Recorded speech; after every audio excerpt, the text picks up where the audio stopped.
All right, we're going to break down the Week 2 Bills versus Jets matchup, and we're going to take a look at the other side of the game here. So, joining me is somebody who knows the Buffalo Bills inside and out. She is the co-host of the Maggie and Perloff Show on the Infinity Sports Network. She's also a diehard Bills fan, the one and only Maggie Gray. Maggie, how's it going? Dexter, if you couldn't tell by the signed Jim Kelly picture that I have behind me and all my t-shirts, I had to bring a little upstate New York energy to your set. Thank you for having me on the show. I did not expect anything less from you. I expected that kind of energy, that great background that you see there. Granted, the Jets fans that watch this might not be as happy with the background, but we're going to get into some things here. So, Maggie, let me ask you this. As a lifelong Bills fan, what was that roller coaster ride like on Sunday, seeing your team pull off a wild comeback against the Ravens after so many fans, and I'm not shading the Bills fans here, they already left the stadium. So, what was that like for you watching that at home? Absolutely stunning. I'm still stunned because despite the fact that the Bills have been good very recently since Josh Allen has really come into his own, there is decades of Bills history where they very rarely come out on top of these kinds of battles. And now the Bills have come to expect that every time they play the Baltimore Ravens, it is just going to be an outright war. And I'm not even sure how the Bills even won that game. I know everything turned on a Derrick Henry fumble, but I've called him the GOAT and the GOAT of that game Sunday night because he was running roughshod over the Bills, something that he's done throughout his career. And if it was not for his fumble, which is very uncharacteristic of Derrick Henry, it would have never turned the tide. So both defenses did not put up a lot of fight, and you saw Josh Allen just always believing, even more so than the fans, that they could come back and win, erasing a 15-point deficit in the final 4 minutes of the game. It completely turned the tenor of the season because had they lost that game by double figures, which is what they were in line to do, most people would be asking this week whether or not the Bills are frauds as Super Bowl contenders, and they would have had some real tough questions to answer. And quite frankly, Dexter, they still do. All right, so you think they still have questions. We're going to get to that in a little bit. And look, I'll be honest, I was about to turn that game off. I'm glad I didn't. It was a fantastic finish, and it was a great one for you. Not so much if you're a Ravens fan, but we move on. Now, you just mentioned Josh Allen, right? Because he's being talked about as the NFL's new unicorn, shall you say, after that game. Were you always a believer in Allen's potential, or has he exceeded even your expectations as a Bills fan? Oh, by leaps and bounds. I was not a believer when Mm. the Bills drafted Josh Allen, and there's some regrettable film of that happening live where I'm shaking my head, my head's in my hands. Didn't know much about the guy from Wyoming, but he has turned into the outright savior of the Buffalo Bills, and it's been all the football acumen that he's displayed. He's really one of the rare people who has gotten more accurate as he's gone from college to the pros. There was a long-standing belief that you really couldn't improve on things like that once you got to the higher level of competition, and Josh Allen has completely turned that notion on its ear. And it's all a credit to, yes, the coaches who have come through Buffalo, no doubt, but also Allen himself. He's worked relentlessly in the off seasons to become so much better. And I think at times the Bills offense relies on him so much. I mean, he's gotten so many guys paid, players, coaches, because he is able to be the Superman like character. You can see that they really do not invest that much in their wide receivers in terms of, big paydays. They let Stephon Diggs go. So they really rely on Allen. He's more than anyone could have ever hoped for. And then off the field, he's everything that you'd hope for as well, being an ambassador for, one of the smallest markets in the entire NFL and really playing the part of franchise quarterback and MVP to a T. Yeah, no, Josh Allen has been tremendous, and Jets fans know how tremendous he's been because we know Josh Allen, he's made the Jets pay. He's made them pay, Maggie, for passing on him back in the 2018 draft. Do you still think that history fuels him going into matchups like this, knowing that the Jets passed on him? He's never really talked about the Jets specifically. I think right now the biggest things are Allen's two biggest rivals, which I would put as Patrick Mahomes and Lamar Jackson. Lamar Jackson, same draft class, but obviously taken later by the Ravens.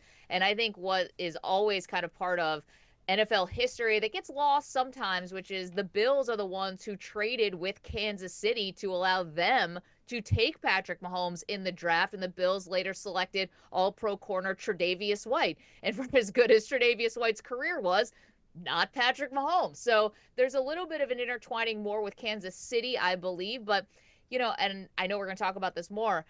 The Jets have gotten the better of Josh Allen at times throughout these matchups. And, they have a way of frustrating him in uncharacteristic ways. So I don't know if there's any lingering animosity as far as, them passing on Josh Allen, but there certainly is some bad blood between these two teams. Yeah, hey, as fans of the sport, we like this bad blood, and hopefully we see some of that this week. But look, the Bills, as you know, they're coming off a very emotional win. So does this week 2 trip to MetLife, does it feel like it has the makings of a trap game for Buffalo? Because, Maggie, you talked about the fact that had they lost that game to Baltimore, it would have been a lot of questions around the Bills. So when you look at this game against the Jets, where they're riding high, people may expect the Bills to cruise here. Do you look at this as a trap game?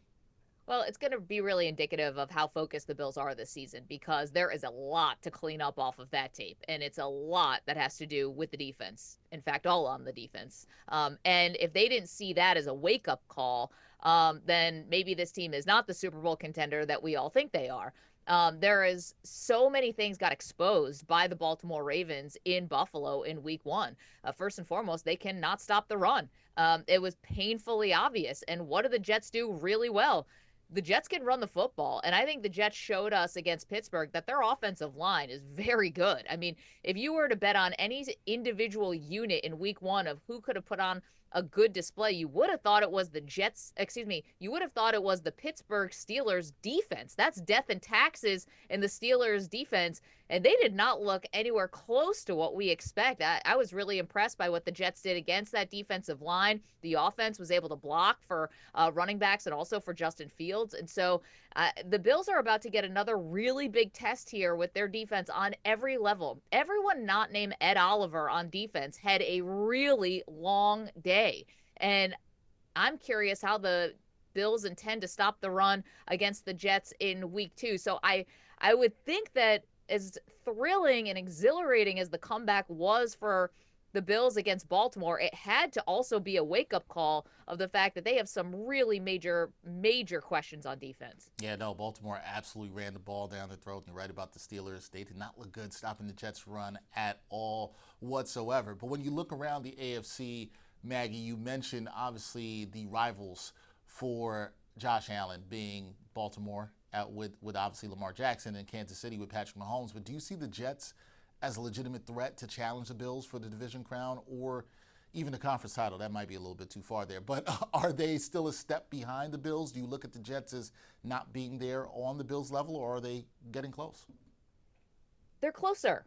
Let's put it that way. I think they are a lot closer. We'll see in this game. I mean, the Bills are healthy favorites, 6.5-point favorites, so you can see what Vegas thinks of this whole thing. But here's where I think that the Jets really have an opportunity. A lot of the things that I saw on Sunday against Pittsburgh were stuff that in theory can be cleaned up. You're talking about 7 penalties. You're talking about the special teams turnovers. And I know that head coach Aaron Glenn has already made some pretty big changes there and is being pretty cutthroat about, what he needs from his team in terms of focus and intelligence and playing fast, but also playing smart. And I think these are all things that are not only teachable, but correctable. And I know that Aaron Glenn said no moral victories, but also he said he's encouraged. And I think that's the perfect word to use for the Jets. I think Jets fans should be encouraged by what they saw on Sunday against Pittsburgh. That's not a tough opponent going up against Aaron Rodgers. Maybe the emotional stuff about Rodgers coming back into MetLife Stadium.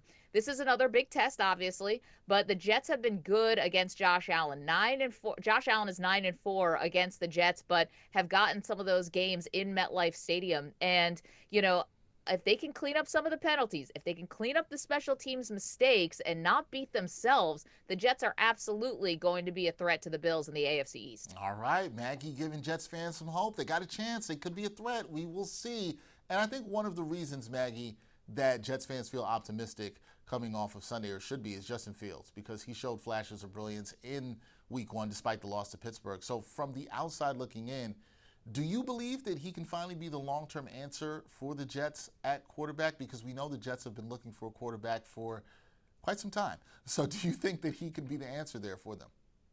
I think this could be a really pleasant surprise for the Jets. Hmm. And, they went after Justin Fields. They made him their number one priority. So he has to feel wanted. They showed him a little bit of money. And if I were the Jets, and I think they are giving him a real shot to be their future quarterback. Aaron Glenn, as the defensive coordinator in Detroit for those years, saw Justin Fields when he was in Chicago, went up against him plenty of times. Clearly, Mike Tomlin saw something in him, one of the most respected coaches in the league in Pittsburgh. And now he's with New York. I think that Justin Fields has a real chance to resurrect his career as a former first round draft pick and become this sort of out of nowhere, I don't want to say savior for the franchise, but pretty close to it. I mean, he's as athletic as anything. You saw him showing off his arm talent with his former college teammate Garrett Wilson, so clearly there's a connection there. And I think that the Jets should be completely open-minded and, not to fast forward too much, but this is supposed to be a pretty highly touted college quarterback class. And I know it's only been a couple weeks of college football, but it's not materializing in that way maybe that we had thought. But again, long way to go in the college football season. I don't know if I've seen anyone on Saturdays that looks like they have a higher upside necessarily than what Justin Fields is showing you right now. That's a statement right there too. I agree with you. We really haven't seen anybody emerge as that quarterback you have to have in potentially this year's upcoming draft. So we will see how that plays. But all right, good notes on Justin Fields. Now, you mentioned Maggie, Aaron Glenn, because he's already made some tough culture-setting moves, right, including cutting return man Xavier Gipson the other day. As a Bills fan, do you see that as a wake-up call for the Jets locker room or a sign that this team still might be trying to find its identity under Aaron Glenn? Yeah, I mean, I think Aaron Glenn's probably still trying to find his identity a little bit, right? I mean, he's clearly a Bill Parcells disciple, so there's going to be a no nonsense aspect to this. We see that he's been really, kind of stern with the media, trying to keep out all distractions. And to be fair, there have not been a lot of leaks out of the Jets locker room. Seems like maybe things are a little bit more buttoned up.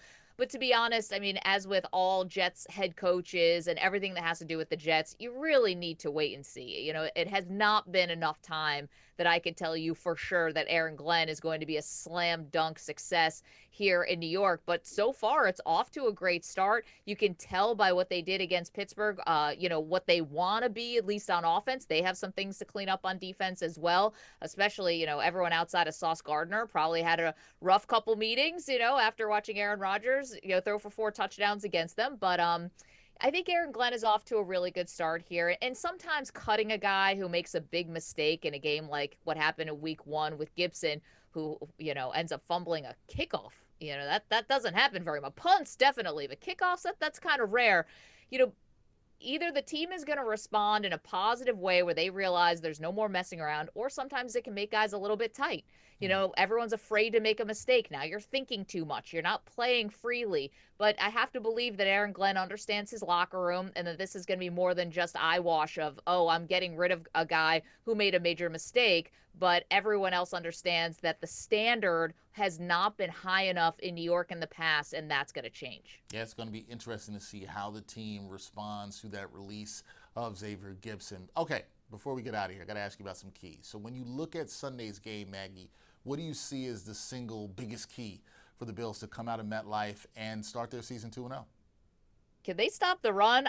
We do not have the answer to that yet. Yeah, can they stop the run? We do not have an answer to that yet at all. Derrick Henry basically gave the blueprint for what the New York Jets can do to be successful against Buffalo. It's running the ball along with, Justin Fields as a ball carrier as well, not just quarterback, but running the ball, keeping Josh Allen on the sidelines and going on these long sustained drives. I mean, that is the key. And then on the flip side, can the Jets defense stop the run, but also everyone outside of Sauce Gardner in that secondary, can they actually try to bait Josh Allen into some interceptions, and can they make him, think twice? Josh Allen has actually thrown more interceptions against the New York Jets than any team he's ever faced in the National Football League. Obviously, he plays the Jets a lot, but he has thrown more interceptions against them, and they've baited him into more interceptions than anybody. So perhaps that trend can continue, although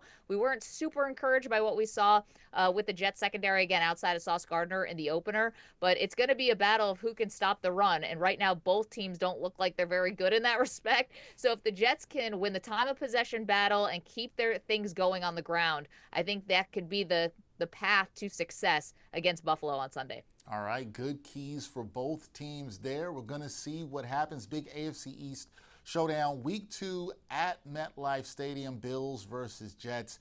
Maggie here hoping that her Bills can improve to 2-0, even though she thought they were going to start 0-2. Now she has a chance for them to go 2-0. Check out Maggie on the Maggie and Perloff Show, the great Maggie Gray, every weekday morning on the Affinity Sports Network. Maggie, always a pleasure talking some football with you. We'll do it again soon. Thank you, Dexter. You're the best. Appreciate it.